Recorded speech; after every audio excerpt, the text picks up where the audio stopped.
Assalamualaikum warahmatullahi wabarakatuh.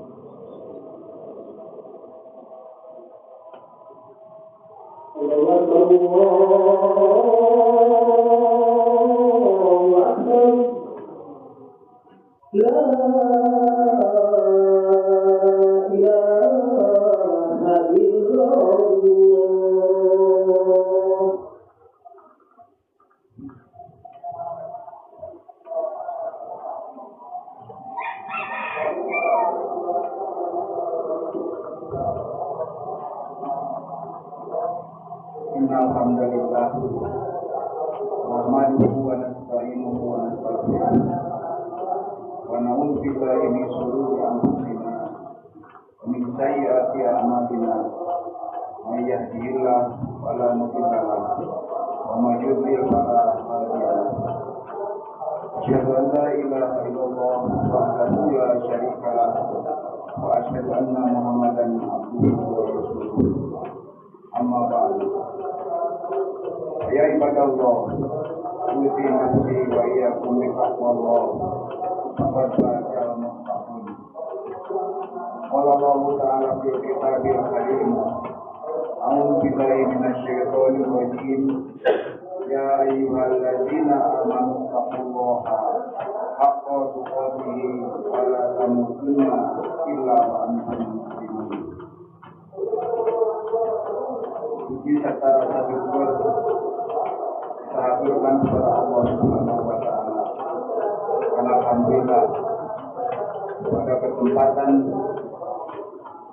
hari Jumat hari ini kita masih diberi kesempatan, kita mampu memenuhi undangan Allah Subhanahu wa Ta'ala. Mengawali khutbah Jumat hari ini, hadirin rahimakumullah, dari atas mimbar yang menjadi saksi di hadapan Maha Besar Allah, Habib berwasiat terkhusus bagi diri Habib pribadi yang fakir akan amal, miskin akan ilmu, dan tak lupa Habib berwasiat juga kepada hadirin sekalian, marilah kita peluk erat ketakwaan kepada Allah Subhanahu wa Ta'ala. Takwa yang akan menjadi satu-satunya pendingin di saat matahari padang mahsyar membakar tubuh kita. Takwa yang akan menuntun langkah kita menuju perjumpaan yang paling dirindukan, perjumpaan Nabi Muhammad sallallahu alaihi wasallam. Hadirin rahimakumullah, mari kita tundukkan wajah kita sejenak, tutup mata batin kita dari gemerlapnya dunia, dan kita bayangkan sebuah hari yang pasti akan kita hadapi, hari kiamat, hari ketika langit terbelah, bumi dihancurkan, dan seluruh manusia dibangkitkan tanpa selai benang pun. Pada hari itu, matahari didekatkan hanya sejarak satu mil di atas kepala kita. Keringat manusia menetes deras hingga menenggelamkan tubuh mereka sesuai dengan kadar dosa masing-masing. Di tengah kepanikan yang luar biasa, rasa haus yang teramat sangat mencekik kegerongkongan, dahaga yang tidak bisa dibayangkan oleh penderitaan dunia manapun. Di tengah keputusasaan yang mencekam itu, ini rahimahullah, ada sebuah kabar gembira yang menggetarkan hati. Allah Subhanahu wa Ta'ala memuliakan kekasihnya, Nabi kita Muhammad sallallahu alaihi wasallam, dengan sebuah telaga yang sangat luas. Telaga tersebut adalah Al-Kautsar, yang kalau digambarkan telaga Kautsar ini airnya lebih manis dari madu dan lebih sejuk dari es. Barang siapa meminum darinya, walaupun hanya seteguk, dia tidak akan pernah merasa haus untuk selama-lamanya. Dan siapakah yang menumpuri tepi telaga itu, hadirin rahimakumullah? Yang menanti di sana adalah sosok yang siang dan malam menangisi nasib kita. Sosok yang di akhir hayatnya menahan sakaratul maut sambil merintih, ummati, ummati, itu umat. Beliau yang selalu ingat kepada kita selaku umatnya. Hadirin rahimakumullah, dalam sebuah hadis sahih yang disepakati oleh Imam Bukhari dan Imam Muslim, Rasulullah SAW memberikan janji yang melambungkan harapan kita. Ana faradkum alal haud, aku akan mendahului kalian di telaga Kautsar. Lalu bagaimana mungkin Nabi Muhammad bisa mengenali kita di antara miliaran manusia yang sejak zaman Nabi Adam hingga hari kiamat nanti? Pernahkah beliau melihat wajah kita? Ada sebuah kisah yang sangat mengharukan, hadirin rahimakumullah. Suatu hari Rasulullah SAW ziarah di makam Baqi. Di sana, di hadapan para sahabatnya, beliau tiba-tiba menangis, meneteskan air mata rindu. Beliau bersabda, aku sangat rindu ingin melihat saudara-saudaraku. Lalu para sahabat terkejut dan bertanya, wahai Rasulullah, bukankah kami ini saudara-saudaramu? Nabi SAW tersenyum lembut dan menjawab, kalian adalah sahabat-sahabatku. Saudara-saudaraku adalah mereka yang belum datang saat ini, umat akhir zaman yang beriman kepadaku meski tidak pernah melihatku. Lalu sahabat bertanya lagi, bagaimana engkau bisa mengenali umatmu yang belum datang itu, wahai Rasulullah? Lalu Rasulullah SAW menjawab dengan sabdanya, innahum yakuna hurram muhajjalin min asaril waddo wa ana faradhum ala haud.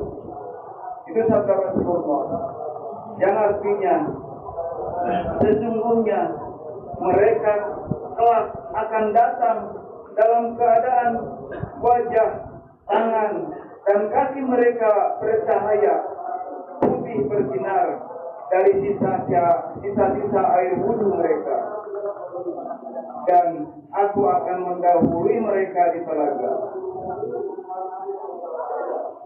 Hadirin rahimakumullah, subhanallah, wajah kita yang sering dibasuh air wudhu di dunia ini, yang kelak akan memancarkan cahaya, menjadi tanda pengenal yang membuat Nabi memanggil kita, menyambut kita, dan memberikan minum dari telaga itu dengan tangan beliau sendiri.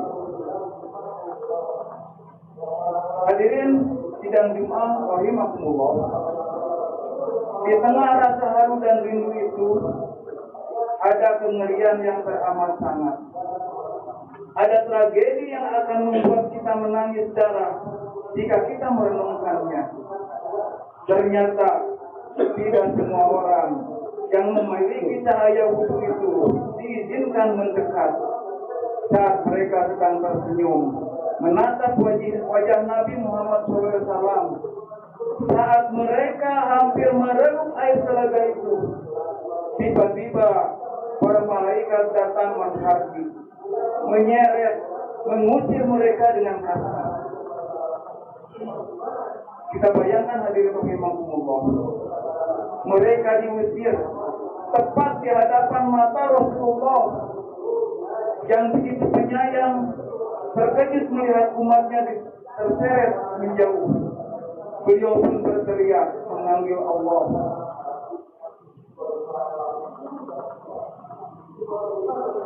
Dan peristiwa menakutkan ini tergambar dalam hadis muttafaq alaih. Sungguh beberapa kaum dari umatku akan didatangkan kepadaku. Aku mengenali mereka dan mereka mengenaliku karena cahaya wudu. Kemudian dihalangi atau diusir antara aku dan mereka. Maka aku berkata, ya Tuhanku, mereka itu adalah umatku.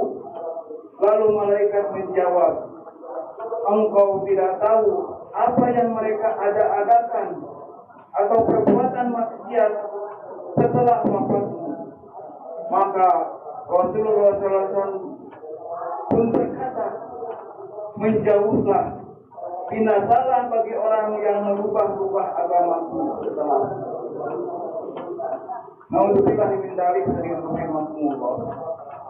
Menangislah wahai jiwaku, menangislah meratapi nasib kita.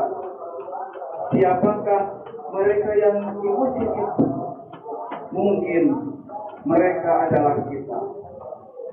Mereka punya cahaya wujud, berarti di dunia mereka rajin sholat.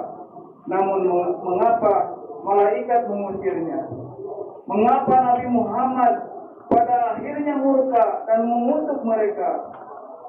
Karena di dunia setelah sholat mereka mengkhianati ajaran Nabi. Mereka mencampur adukan agama dengan kemaksiatan. Mereka sujud, tapi mereka masih memakan harta riba. Mereka sholat, tapi mereka tidak mau memamerkan aurat dan berzina. Mereka berwudu, tapi lisan mereka kejam, suka memfitnah, gibah, dan merusak kehormatan saudara seiman. Mereka merubah-ubah hukum Allah sesuka hati mereka. Dan bagaimana nasib kita telah hadir rahimakumullah jika Nabi yang menjadi satu-satunya harapan syafaat kita justru berpaling dan berkata, menjauhlah dariku, kemana lagi kita akan pergi? Di padang mahsyar yang menyala itu, kepada siapa lagi kita akan meminta air? Hadirin rahimakumullah, Allah Subhanahu wa taala telah menggambarkan penyesalan orang-orang yang mengkhianati jalan Rasul ini dalam sebuah surat Al-Furqan ayat 27. Wa yauma ya'udud zalimu ala yadayhi yaqulu ya laitani attakhadtu ma'ar rasuli sabila.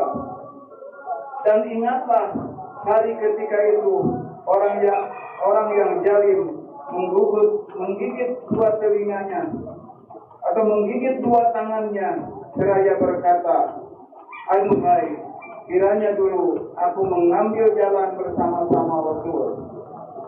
Dan mereka menggigit jari-jari mereka hingga putus karena penyesalan yang tidak berguna. Penyesalan karena raga sholat di masjid, namun hati dan perbuatan tidak mau tunduk pada sunnah. Barakallahu li wa lakum fil Qur'anil Karim.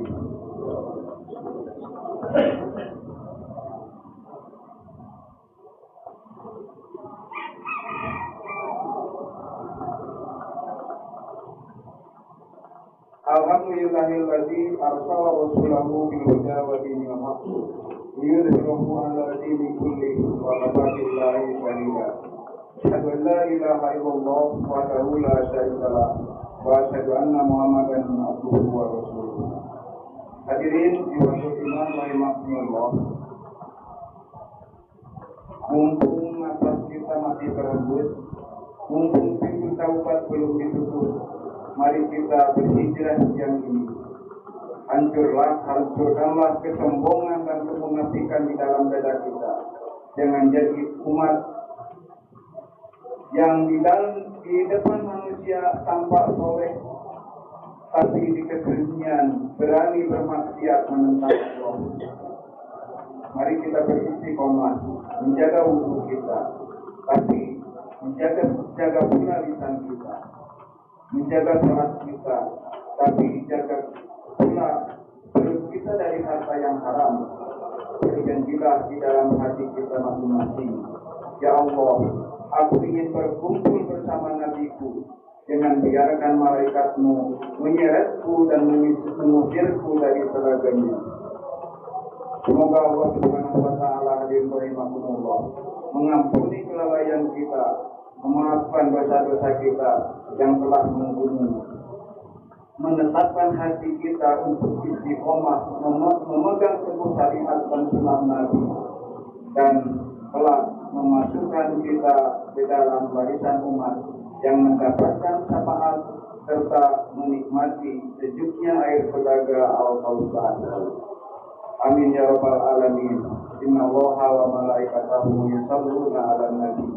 Ya ayyuhalladzina amanu shallu 'alaihi wa sallimu taslima. Allahumma ighfir lil mu'minina wal mu'minat al-ahya'i minhum wal amwat. Rabbana hab lana min azwajina wa dhurriyyatina qurrata a'yun waj'alna lil muttaqina imama. Rabbana la tuzigh qulubana ba'da idh hadaytana wa hab lana min ladunka rahmah innaka antal wahhab. Rabbana atina fid dunya hasanah wa fil akhirati hasanah wa qina adzabannar. Qul qawli hadza wa astaghfirullaha li wa lakum. Assalamualaikum warahmatullahi wabarakatuh.